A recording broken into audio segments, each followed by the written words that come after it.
Rome had broken Carthage's back, but across the seas, new kingdoms stirred. Now the legions turned east to face ancient Greece itself.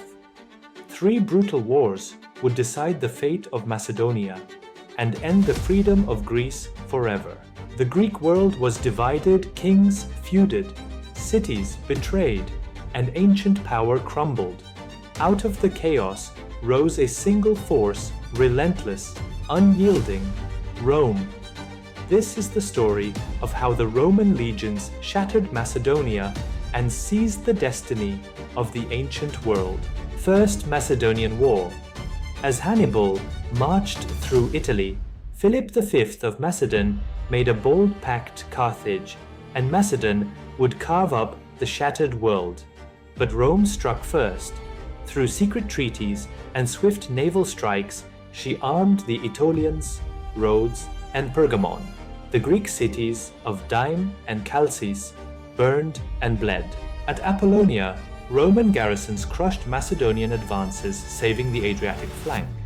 For years, raids and sieges ravaged the land, but neither side could seize total victory.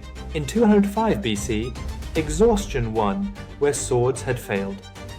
A weary peace was signed at Phenice, a fragile paper shield over a smoldering fire. Second Macedonian War. Philip V grew bold, attacking Rome's allies in Pergamon and Rhodes. Rome answered in force.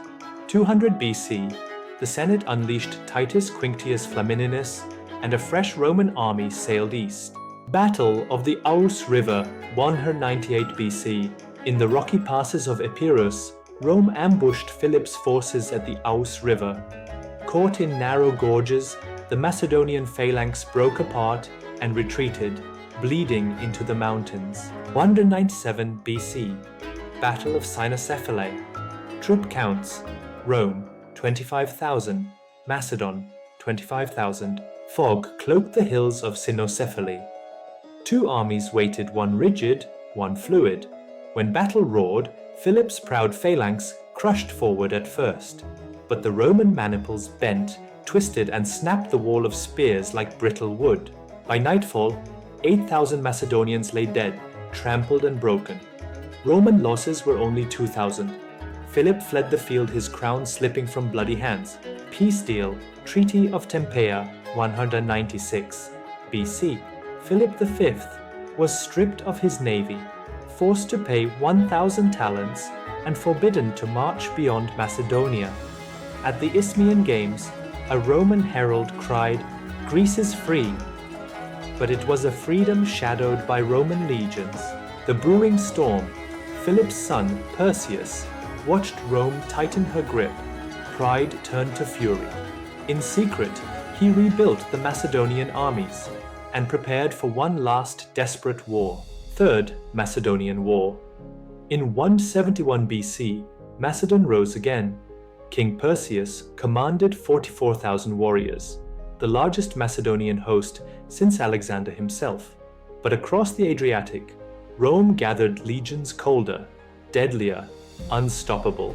Battle of Callinicus 171 BC. Perseus halted a Roman advance, but he hesitated and Rome regrouped.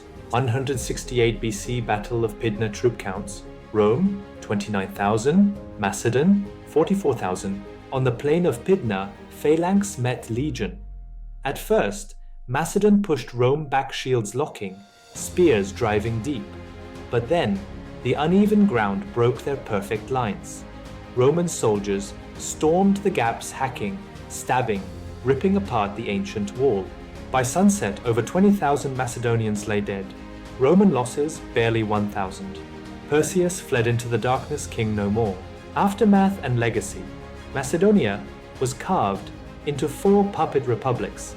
Perseus, last true king of the Hellenistic world, marched through Rome, not as a conqueror, but as a chain trophy. Rome imposed brutal tributes, stripped cities of defenses, and made sure Greece would never rise again. Freedom died, not with a roar, but under the iron march of Rome's legions. Rome was unstoppable, but even greater wars loomed ahead. Subscribe and march with us through history's greatest battles. Together, We will conquer time itself